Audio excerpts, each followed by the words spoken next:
Good afternoon, good evening, whenever you see this video. This is John Young with the Disc Jockey News TV and, of course, the Disc Jockey News. And we're redoing a video. Last night, Jeremy, Brech, and I talked about bridal shows. And Jeremy, say hi, and it'll go to you. Hi, everybody. There he is. The magic of Google Hangout here that we're doing today. But Jeremy and I talked about bridal shows. We had a great video, probably the best interview we're ever going to do because it didn't turn out. As much as we'd love to say that the video was awesome, it was, except for the audio. Jeremy would be saying things, and his points were so relevant and so intense that it would continue to repeat and repeat and repeat because, well, we weren't using these, and I couldn't tell it was catching it. So we're back to redo the video for you because there's a lot of great information from our good friend, Jeremy Brech. Jeremy, this weekend, yes. I'm going to just switch over to you, sir. Yeah, there we are. You had a bridal show this weekend. It was one of the first ones of the year. Kind of tell us a little bit about what kind of a feeling and a atmosphere and a mood you were picking up from the brides. Sure. You know, this is actually probably the first year that we noticed that the trend of asking the first question of how much does it cost, it seemed to not really be there this year, which was exciting for us because we're not the cheapest in our area, and we didn't have to worry about that question coming up much, which was great. So people were more interested in what we could do for them. They were more interested in getting to know us, which is exactly what we want to do with our clients. And that's exactly why we have wedding shows in the first place, is to get to basically do that handshake with the client. Because most of the people that come through those wedding shows have never seen you before. They've never talked to you before. And now they're getting an opportunity to come up to you, say their name, shake your hand, and your wedding booth and your wedding show booth has to do that as well. So it has to be inviting for all those guests. So it was a really great show. We really enjoyed it. And, you know, as we go through this, John, obviously we're going to talk a little bit about some of the things that we did to incorporate in our wedding show booth this year. Yeah, very neat. Now, one of the things, let's just start, you mentioned the booth being inviting. That you guys did some things. You know, we've all been to different trade shows where you see a booth that just makes you feel like you don't want to go. But obviously, a bridal show, inviting is important.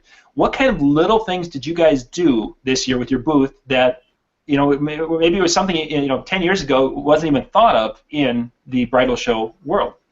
Sure. You know, we made our booth more interactive, and we actually have a technology. It's a touch screen. It's a large touch screen TV.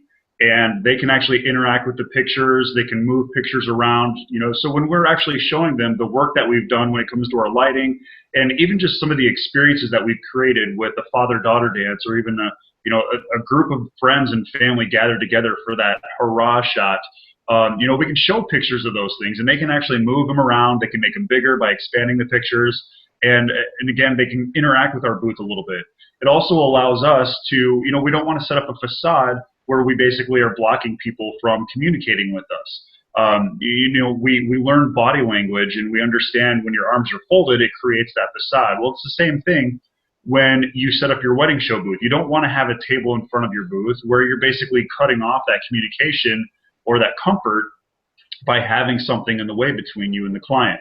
And so we allow the client to come into our booth, or us at least get to the edge of our booth so we can visit with people as they go through the halls or the aisles, and it allows us to interact with them just in personality, and again, just getting a chance to communicate with them and get to know them and get to know more about their event, because that's the most important thing.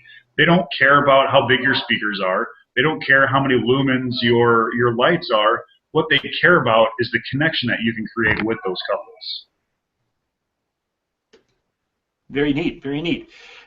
So they're coming through, and you know, I've been to somewhere it's been like a stampede, for lack of a better way to describe it. But you got them coming through, and you know, did you have multiple team members there? How did you handle the crush? You know, I'm assuming there was a crush because you guys are in a pretty big market there. How did you guys handle that? You know, I am fortunate. I have 4 employees that were there with us and that go out and do the shows. And it's important, if you have 5 employees, 6 employees, try to have as many of them there as possible, because yes, like you said, a lot of them come through and they all come at the same time, it seems like. And then next thing you know, the next hour it's dead. There's nothing going on. And we'll talk a little bit about some of the things that we did during those dead times during the show. But it's important to have your entertainers there, because those are the ones that they're going to be connecting with and that they're going to be meeting with. So if you're making that first handshake, you want them to shake the hand with the person who is going to be involved in their event, so that way they have that comfort from the time they saw you at that wedding show all the way into that last dance. So having all of your guys there is truly important.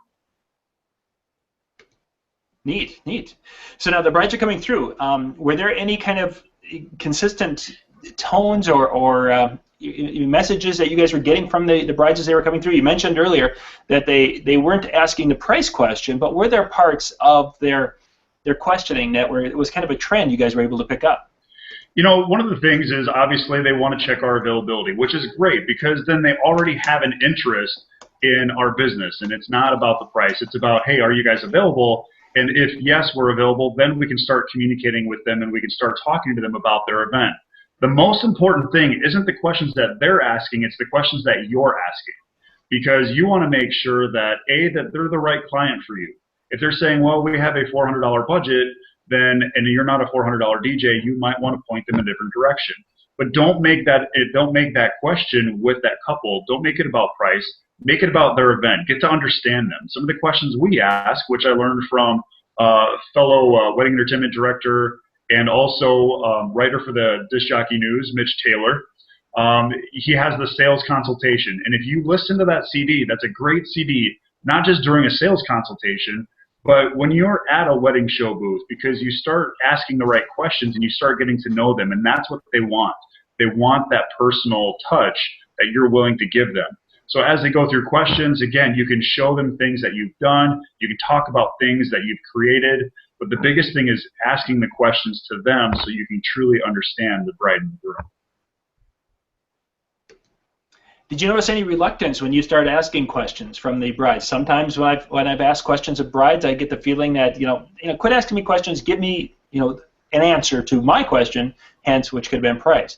Did you get any reluctance with them sharing information at the bridal show with you? Not really too much. I don't know about all the other DJs and things like that. If they get some of that feedback. But again, just making them feel comfortable. They're going to open up. They're going to start talking about their event, and they're going to understand that you truly care about their event. And again, the main focus for a bride and groom is to make sure that you care and that you connect with them. Because as DJs, we have to connect with our couples. If we don't, it's going to be a train wreck. You're going to hate the whole planning process. You're going to hate the production. You're going to hate the performance, and they're going to feel the same way.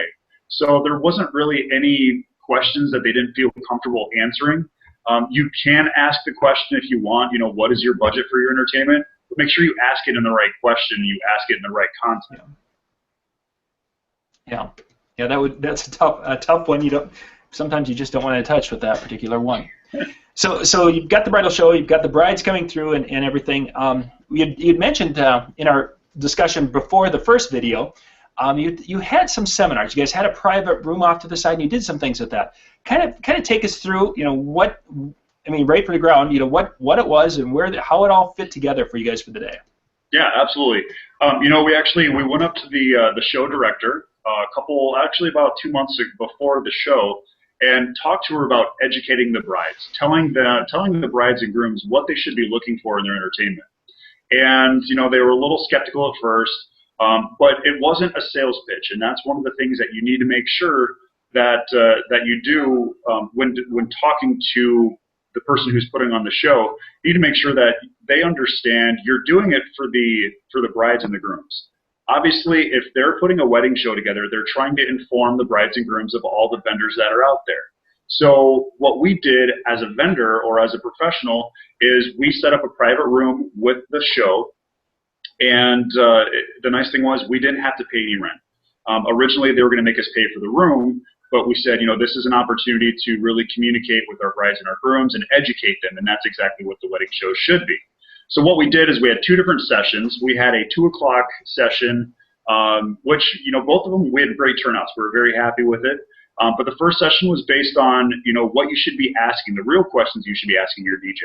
Don't ask them what their price is. Don't ask them how long they work. Don't ask them, the questions that don't really pertain to their specific event. Ask the questions of really getting to know them, or the entertainers.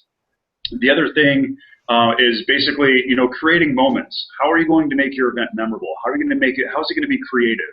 And again, it might not be for every single DJ that's currently out there, but by taking workshops like the entertainment experience, taking workshops like Marbecca, Make It Grand, Professional Process, once you go through those workshops, you will now be able to portray that information to your brides and grooms, and again, it makes you look like a great professional. The next thing is, within that seminar, is we talked about the importance of being a member of the ADJA. And the reason that was important is because we do have a membership here in the Sioux Falls area, and we're trying to make it stronger. We're trying to show that camaraderie and tell people about the reasons they should be looking for an ADJA member, because of the education, because of the networking, and just because of the camaraderie that we have in our network. The second seminar that we did was at 3 o'clock, and our 3 o'clock session was based on basically lighting design, moments created with lights, different techniques. And what we did is basically we went down the room and we asked every individual the facility that they were at, because every single facility is completely different. And as a lighting designer, we understand that simple uplighting might not be the best for this room, or a wash light might not be the best for this room, but maybe texture lighting is the best for this. And what we did is, by asking the question of where they were at, we were able to go through and give them, again, our professional knowledge and tell them that this is the best lighting for this style of event. We talked about colors, we talked about themes, and basically showed people the potential and what their events really could be with the lighting design that we can create for them. The other nice thing was it allowed us to really understand, their themes, their colors, and really connect with them on that level. And again, we as the professionals, myself and Chris Hintz with Pinnacle Productions, we're fortunate to have him join us. And again, as ADGA members and also being a part of the show, we were allowed to show our professionalism and talk about the sessions from the 2 o'clock and also the session from 3 o'clock, which was, again, a great turnout. We were very happy that we did it. So you mentioned, so there were multiple companies, so it just wasn't your company then that was being represented in those seminars. That's pretty cool. Yeah, correct. I mean, like I said, being in the ADGA, yes, you create this network of people, but we understand that we can't take on every single wedding, and we want to make sure that we have great professionals to work with and great professionals that we can send other people to. And by working together on simple things like this, we know that we're both going to benefit, and that the hard work that we put into that presentation, pushing the ADJA, that we can actually push people towards that direction as well to find that professional. Very neat, very neat. So you had your 2 seminars, and you're able to do things. Now, were you able to direct people back to your booth, or were you guys doing something cool at the booth to kind of show that you're more than just a typical DJ, or how did you guys handle getting people back to the booth so they could ask, or you could ask those questions and have that conversation? Sure. One of the first things that we did is obviously we let them know our companies, ourselves, Chris with Pinnacle, and then also we made an announcement for all the other ADJ members that were in the show. So again, it wasn't all about us. It wasn't a sales pitch trying to sell just myself or just Chris, but basically we wanted to open it up to the network that we have. The other thing is we handed out some prizes. We handed out the Best Wedding Reception Ever by Peter Mary. We gave that out as a couple prizes. And then we also, for our brochures, is we actually had these brochures available at the booth. And then we also had them available at the end of the seminar. And what we did was for our brochure, we actually had little scratch and win tickets. I don't know if you can see that at all. We had little scratch and win tickets. And we had those available, and we basically told people that they can't scratch them until after their consultation and after their meeting. They have to wait until that consultation they decide they want to book, because we're giving away trips for Las Vegas. We're giving away $2,600 uplighting packages. We're giving away simple head table uplighting. And you have to understand, with those things that you're giving away, well, we already have the uplighting. And if we made the sale because the client truly wanted us for their event and not because they want a trip to Las Vegas, that's important to us. And the other thing is we understand that, if we have 500 brochures that go out, we might give out 500 of them, which means somebody has a trip to Las Vegas. For the opportunity of someone who's actually booking us because they want us, and not because of it's a trip, But if they book us because they truly want us, and then they scratch and win, and they win that trip to Las Vegas, we understand the chances of that actually happening is very slim. But again, we also provide those prizes for them to entice them. So after the seminar, they could grab one from the booth. They could also get one at the end of the seminar. And when they visited with us and they moved forward with their booking, they could scratch both of them, and they could decide which one they wanted to go with. So maybe it's a head table up lighting, or maybe it's a book from Peter Mary's Best Wedding Reception Ever. Neat. Very neat. Very neat. Hold that back up again, would you, Jeremy? Open it up. There's a picture in there of a bride and groom, and it was the dancing on the clouds. Right there. Now, that's a really popular effect out there. Tell us a little bit. Oh, go ahead. You want to? No, that's fine. Sorry. Tell us a little bit.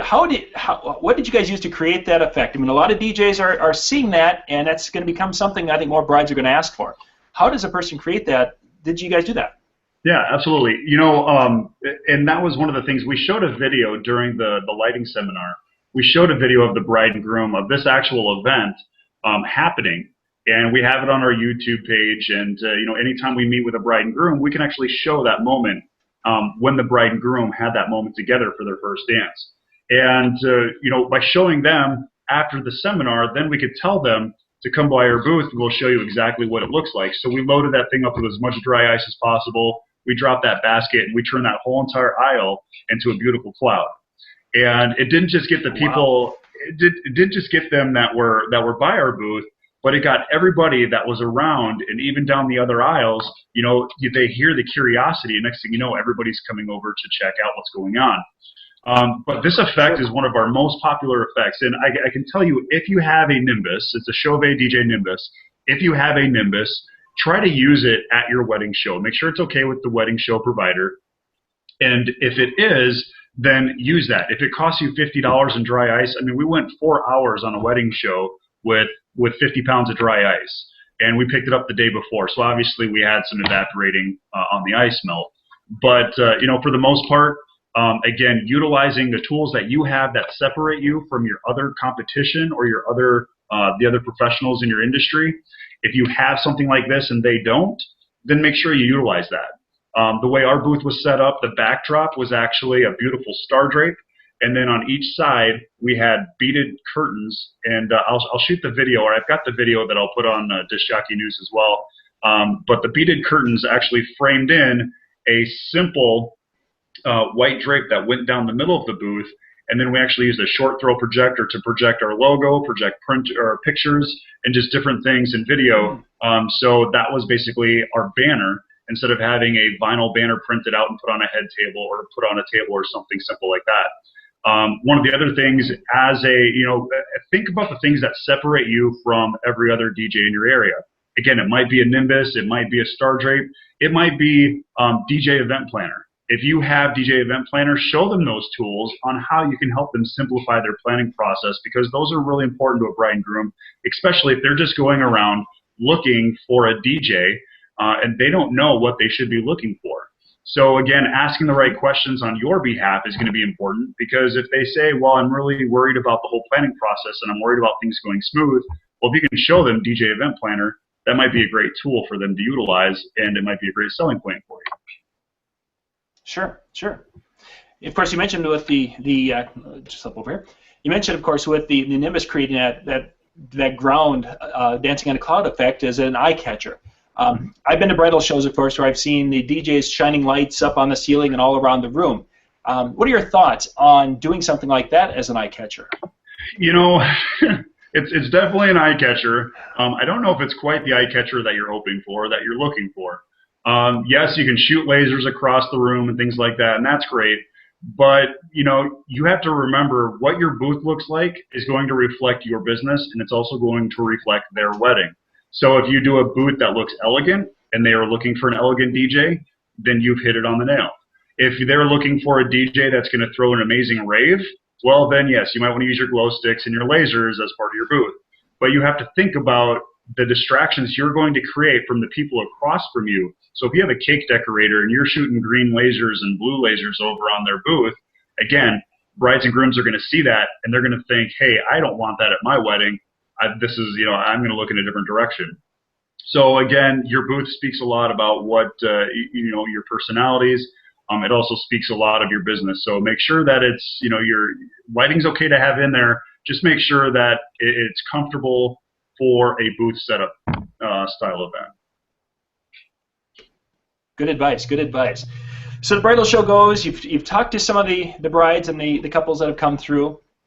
Where do you go from there? I mean, are you following up? Are they following up? Or what happens? How do you guys handle it from that point forward? Because you've started the conversation, but now it's time to continue it. What's the next step for you guys? How do you work that?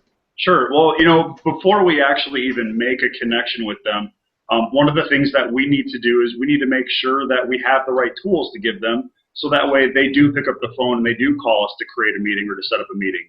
One of the things, and I was fortunate again, Mitch Taylor had given me the right direction when creating my show booth and also when creating my brochures.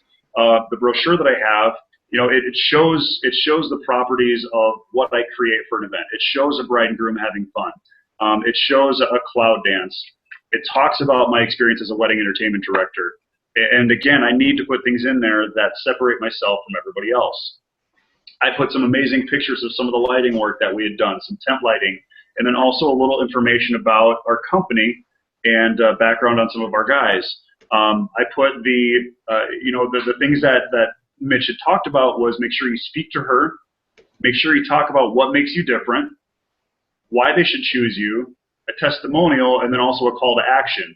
So this call to action, the scratch and win, is basically, again, they have to wait to scratch that until they actually sit down and book us in a consultation. If they scratch it beforehand, it becomes invalid, and we make sure that we put that information in there. So we're obviously hoping for the bride and groom to contact us, which is a great lead, obviously. The other things that we have, obviously we have to have our information. We put our awards that we've won in the past, and then also our contact information on there as well. And then, like you talked about, the Nimbus picture. Again, that's one of the things that makes us unique compared to some of the other people in our area. Yeah. And then just a little rundown on some of the lighting design that we've done and the national recognition that we've gotten in the past. So after you've given them those tools, now it's time for you to contact them if they're not contacting you. So when's the best time to do that? One of the things that we understand is you don't want to contact a bride at 8 o'clock, 9 o'clock in the morning. You also don't want to leave them messages on their cell phone the entire day when they're at work, because the last thing they want to do is open up their cell phone and see that 6 DJs had called them and left messages. Now you're just the same as those 6 DJs. But if you wait until the end of the day when they're off work, maybe with their significant other, and then you can make a phone call, and if they have time at that moment to actually have a phone conversation, maybe it's a conference call, because we've worked with couples that aren't local and they can't sit down for a conversation. But if we can actually have a phone conversation with them at that moment, fantastic. We have a better chance of booking that bride than anybody else who left those 5 voicemails on their phone. They're going to be completely overwhelmed when they look at those voicemails. If we get the bridal list from the wedding shows, I'm not too big on soliciting or sending out mailers or trying to cold call, because typically if someone walked by our booth and were not interested in what we looked like or what we were providing at that moment, they're probably not interested in us. And if they're going to make that assumption just by walking by our booth, then again, we want to connect with the brides that had actually left their information. And one of the things that we talked about last night in our little conference call was the sheet that we use. I'm going to aim this down a little bit here. The sheet that we use has information that we want the bride and groom to fill out. I don't know if you can see this or not, but basically it has the entertainer's name, the person who they'd talked to. So obviously that's a good lead for my entertainer. They know exactly, or I know who they talk to. So when I do make that call, that I can say, hey, you know what, Aaron, he wants to set up a meeting with you. Then I can talk to Aaron. I can get them in touch with each other. The other thing is make sure you put the appointment information. So if you booked the appointment at the show, make sure you put the information in there. So who the appointment's with, the appointment date, the appointment type. Maybe it's a casual at a coffee shop, or maybe it's at the location. But then we also put the event location. We put the event time in there, or the appointment time. The other things we put in there is, again, the information that getting to know the bride and groom, the important things on that. So we ask for the bride and groom's first names, last names, also their phone numbers, their email, their mailing address. Now, again, we're not soliciting them. We're not sending out mailers, but at least we have that information. So if they decide to move forward, all we have to do is say, fantastic, I'll send out the contract for you right away. And a little further down, now we go into the details of their event. Yes, event date is obviously important, but the other things it goes into is the 3 properties of their event. We always ask them if they could describe their event, how would they do that? And again, if they say, well, you know, we're thinking keg stands, we're thinking, you know, craziness, well, then maybe they're not your best client. So again, just make sure that you do have a connection with them. Ask them what their main goal is. Ask them what their event theme is. And when we do lighting and things, that's a very important question to make sure that we understand their event colors and their event theme. So again, those are some of the important things that we do as we are having that conversation with that bride and groom. So again, it's all about us asking the right questions. And then if we've asked the right questions, when we actually contact them, then it makes that conversation a lot easier because we have all that information right in front of us instead of asking those questions again. So then we can go in and say, oh, awesome, you're doing a classical, gold themed wedding, and you're using these type of elements. Now we're making a better connection with them than just saying, hey, what's your budget? Yeah. Very neat, very neat. I want to go back, grab that brochure again, because you should pull that up if you could. On the back, you've got that scratch off area. Now, where do you get something like that printed, or how does it? I don't know if I've ever, in all my printing, I've done a lot of printing, but I've never printed a scratch off area like that. How did you make that work?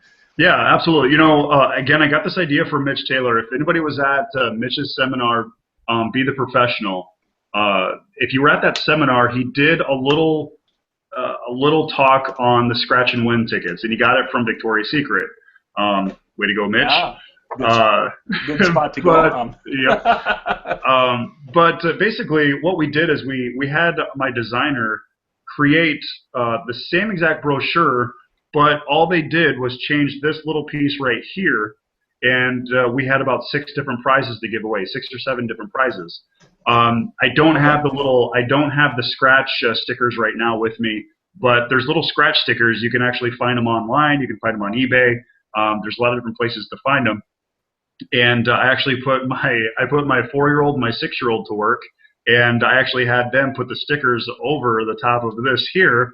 So then again, it created that scratch and win.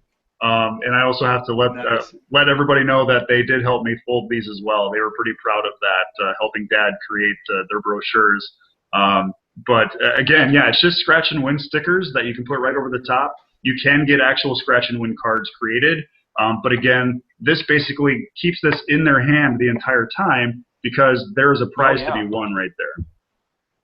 Oh yeah, what a great idea. What a great idea. So, bridal show season, we're in the midst of that, but coming up in just a couple of weeks, actually, we're going to be seeing you again down in Las Vegas with Mobile Beat Las Vegas. What kind of things, you've been working a lot at some of the shows recently. What kind of things are you going to be doing at Mobile Beat Las Vegas?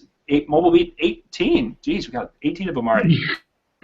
I'm really looking forward to Mobile Beat this year, and I got to tell you, at first, I was a little skeptical about the show just because, I wasn't sure about the content going into last year and then going into this year. I wasn't sure on the presenters, but next thing you know, I start looking through the list. I start reading about some of these people, and I was fortunate. I actually listened to Jason, Bill, and yourself this morning on one of the other casts that you had done, and they talked about Brian Dodge, and I was not familiar with Brian Dodge, but after listening to that conversation, I did a little more background and got to learn a little bit more about what his presentation is going to be about. One of the other things I'm excited to see is I'm excited to see the entree leadership that I believe Chris Hogan, if that's correct. Yep, Chris Hogan on Tuesday. Yep. Yes. So he's doing a 4-part on entree leadership, and I was very unfamiliar with the entree leadership program. But my mom actually got me the entree leadership program for Christmas, and I started listening to it, and I can't put it down. It's just amazing. I got the CDs in my truck. I'm listening to the CDs every time I'm in my truck, and there's times I'm listening and I'll rewind and I'll listen to that chapter again, just because it's such great content. So I'm really looking forward to that. I know there's a lot of great workshops that are going to be happening around that time as well. But some of the things that I'm personally getting to do down there is we're working together with Chauvet DJ to create a private room, and we're going to have a couple presentations going on in that room. But the thing we're going to be doing is we're actually going to be theming the room for 3 different themes in 3 different days. So I'm going to get down there on Sunday. We're going to start decorating this room. We're going to bring in the floral. We're going to bring in the chairs, the tables, and really give it a wedding feel for day 1. So Sunday we're going to start creating that. Tuesday is when that will start, and I'm not sure exactly the presentation times, but what we're going to do is we're going to walk people through the elements of creating a wedding with using the Chauvet DJ lighting and the Chauvet DJ effects. So we're going to show you a grand entrance. We're going to show you a first dance and what you can create with the Nimbus. And by using those fixtures, we're going to do the same exact thing the next day, but we're going to create a different style of event. We're going to create more of a teen style, more of a mitzvah / prom / quinceañera. I don't know if you can really put all those together in the same room, but we're gonna attempt it. But by using the same fixtures, we're going to create a different atmosphere and showing people different techniques. So it's a great way to kind of learn hands-on by seeing how to utilize those fixtures. The third day is going to be based on a TED Talk style of event. It's going to be more of a corporate style. And again, utilizing some of the same features, just putting them in different aspects and using them in different ways to create different atmospheres. So really looking forward to that. We're actually in conversation right now, putting all the layout together and just getting everything put in place. So I know Chauvet DJ's got some great stuff coming out. I believe you're going to be at NAMM. They've got, I believe, 26 new products that are going to be launching at NAMM. So they've got some really exciting things coming up. Yeah, I'm excited to see some of the new stuff. Well, you'll be able to check out those new items from NAMM, from Chauvet and all the other manufacturers. We're going to be starting actually on Wednesday, the day before. We're going to get in there and give you that sneak peek. So 26 items. I guess I'll be busy for quite a while. But we're going to be getting those new things, because I've already heard about some of the stuff. I've seen some at LDI, but I've heard there's more stuff coming that's really kind of cool. Yeah.